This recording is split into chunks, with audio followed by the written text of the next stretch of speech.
Evo nas i u drugom satu jutarnjeg programa. 23 stepana, još uvijek prijatna beogradska temperatura. To je ono što možemo da zaključimo. Jelena Joksimović je naša naredna gošća i ona je članica Ško grada.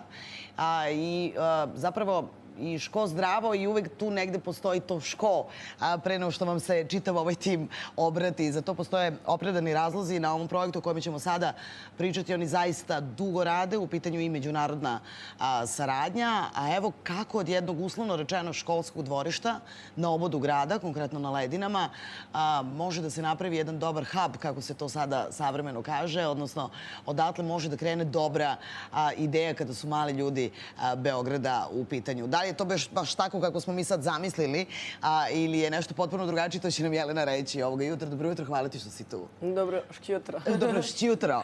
Da, vi ste sada potpuno okruženi sve vreme dok projekat traje i nastajanje zapravo istog. Ste okruženi malim ljudima, uslovno rečeno. Oni zaista to i jesu i pretpostavljam da ste onako u svakodnevnoj komunikaciji, sada možda manje s obzirom da se na raspust. Da, pa nije to baš tako na Ledinama. Dobro. Mislim da školski raspust kada počne, to dvorište još eksplodira. Još eksplodira, dobro. Dvorište škole, osnovne škole Vlada Obradović Kameni je zapravo jedini javni prostor u cijelom naselju. Gde se oni okupljaju. Tako je. I mali, i veliki, bebice i oni koji su završili školu, oni koji nikad nisu upisali, oni koji će tek upisati. Dakle, to je jedno veoma živo čvorište. I zbog toga je to zapravo i bilo naša polazna osnova. Dakle, ako postoji takvo mjesto u kom se ljudi već veoma često okupljaju, u kojem imaju brojne aktivnosti, šta možemo da napravimo da to dvorište bude još bolje, da bude još više pozivajuće i da bude zapravo jedan dijeljeni prostor kulture i stvaranja. Kada kažete onda hajde da napravimo, ko su ti ljudi koji prave i stvaraju to jedno dobro mesto komunikacije u budućnosti? Pa priča je počela još 2016. Naš drugar Peđa koji je odrastao na Ledinama došao i rekao ljudi moramo nešto napravimo. Prvo smo napravili Škograd, onda smo počeli da sarađujemo sa Goethe institutom, onda smo počeli da promišljamo šta su sve te stvari koje nedostaju u školi, koje nedostaju u školskom dvorištu. Onda smo došli do Beogradske internacionalne nedelje arhitekture, odnosno BINE, pa sa njima do Kreativne Evrope, zapravo do tog fonda koji preko platforme koja se zove Gradovi deljenja, kreativni podsticaj, došli do urbanog čvorišta 2. Urbano čvorište 2 ili naš multifunkcionalni krug je ono što je zapravo nastalo kroz te 3 godine, kroz jedan dug proces promišljanja, dizajniranja, redizajniranja, pregovaranja i nastao, tako da kažemo, mi sad sve kažemo imamo ga. Dakle, tu je i od juče, kada smo ga već i obojili, postoje veoma šaren, veoma živ, on sad već je dio dvorišta. Dakle, nikoga, čini mi se, ne smatra nekakvim stranim tijelom ili nečim što je... Koje se tu dogodilo, da. Tako je. Nego, pa ja ovdje mogu da ležim, ja ovdje mogu da pišem domaće, ja ovdje mogu da plešem, ja ovdje mogu da glumim. Već je tu. Da. Sada me zanima upravo ta komunikacija sa lokalnim stanovništvom. Peđa je pokrenuo sve. Sada tu ljudi žive i tu se odvija jedan onako urban život. Možemo da zaključimo i neko slobodno vreme se provodi. Pretpostavljam da ste o tome morali da razmišljate. Hajde da vidimo šta ovi ljudi dok su tu zaista svi generacija, kako si mi malo čas rekla, mogu kreativno da urade za sebe. Pretpostavljam da ste o tome razmišljali, ne samo o pukom kvalitetnom provođenju slobodnog vremena. Naravno, naravno.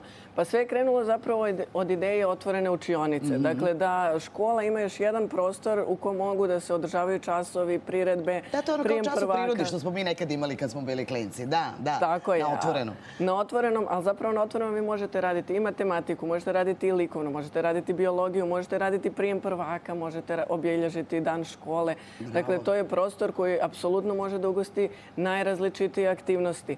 I to je samo ono što se tiče škole. Ono što se tiče naselja, dakle, postoje u naselju i mladi bendovi koji bi voljeli da nastupe baš pred svojim ljudima, pred svojim komšilukom. Postoje djeca koje žele da probaju pred svoje druge nastupe u nekim drugim kolektivima, žele da vježbaju svoje oratorske sposobnosti. Dakle, postoji mnogo različitih inicijativa i mi smo pokušavali da sa svima njima razgovaramo i da svi oni budu ugrađeni, tako da kažem, i u taj dizajn, dakle da prostor može da bude prilagođen i za njih. I onda je to, kako da vam kažem, onda je to jedan veliki lonac u kom se krčka puno stvari, ali jako je važno da će te stvari također tek nastajati. Dakle, sve što smo mi do sada zamislili je samo jedan dio. Znači, još mnogo toga će se osmišljavati i još mnogo različitih stvari će nas krug sam inspirisati. Dakle, možda će neko pomisliti da bi trebalo da tu da ima piknik ili da tu prosto odmara poslije ručka, da uspava klince ili tome slično, jer postoji dakle jedan dio, mi sad uvijek govorimo krug. Krug je mnogo širi dio dvorišta. To je zapravo jedan osmougaonik.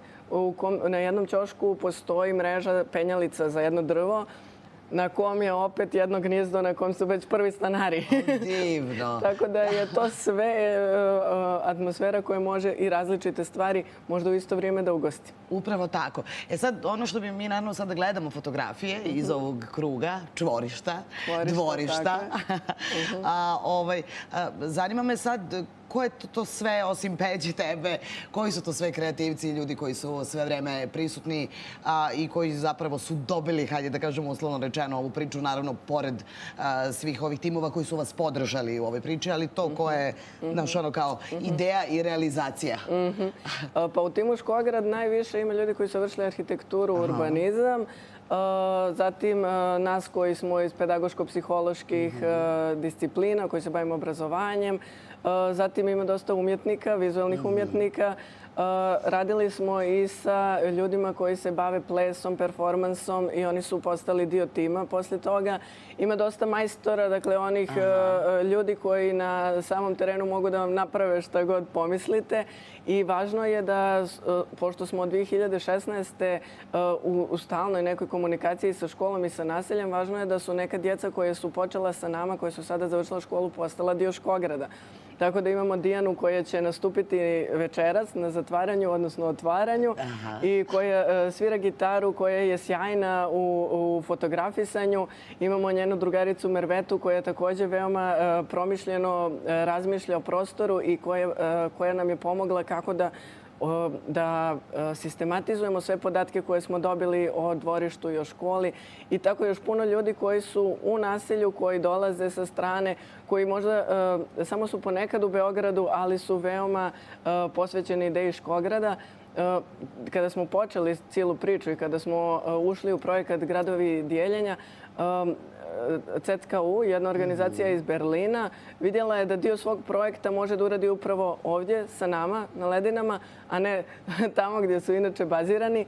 Tako da su i oni sa nama napravili jedan dio kao neke modularne elemente koji se onda mogu koristiti nekad kao sto, nekad kao kolica, nekad kao stepenište, nekad kao pozornica, nekad kao samo prostor za sjedenje. I ti elementi su onda postali nadogradnja našeg kruga. Dakle, da, tako sve uzbudljivo zvuči i nekako nas poziva, nekako nas poziva da uđemo u taj prostor, da ga doživimo. Već večeras će se tamo, koliko sam shvatila, okupiti dosta sveta i dosta ljudi. Tako je. Da, ujedno i zatvaranje i otvaranje, da. Upravo tako. Znamo šta zatvaramo. Zatvaramo ljetnju školu koja je 3. po redu na kojoj smo gradili. Ono što otvaramo je upravo ovaj multifunkcionalni krug koji ostaje da škola, da naselje, da svi ljudi dobre volje dođu i urade nešto sa njim. U 6 sati ćemo se okupiti u dvorištu i sada opet 3. put za redom imamo tu našu tradicionalnu šetnju naseljem. Pravimo dosta buke, imamo dosta balona. Tako je. Pozivamo ljude da nam se pridruže u školskom dvorištu. Dakle, obilazimo i komšije i cijeli prostor Ledina. Kada se vratimo svi tako u naselje, onda nastupamo zapravo na toj našoj bini, pokazujemo performans tog našeg građenja. Želimo zapravo da na jedan simboličan i apstraktan način prođemo kroz cijeli proces. Sve što je bilo. Tako je, da to podijelimo sa ljudima koji će nam doći. I naravno da dobijemo diplome zato što smo bili jako vrijedni. Zaslužili ste stvarno. I ne znam šta bih mogla da vam kažem, osim što naravno imam potrebu da vidim kako to diše u živom prostoru. Tebi je bilo zanimljivo da mi naravno to našom kamerom i zabeležimo. Ovo je, Jelena, složit ćete se sada, naravno prošli ste verovatno i kroz mukotrpan proces dogovora, fondova, dogovora sa upravom škole. Sve znam kako je izgledalo, odnosno mogu da pretpostavim, ali ovo jeste dobar model kada govorimo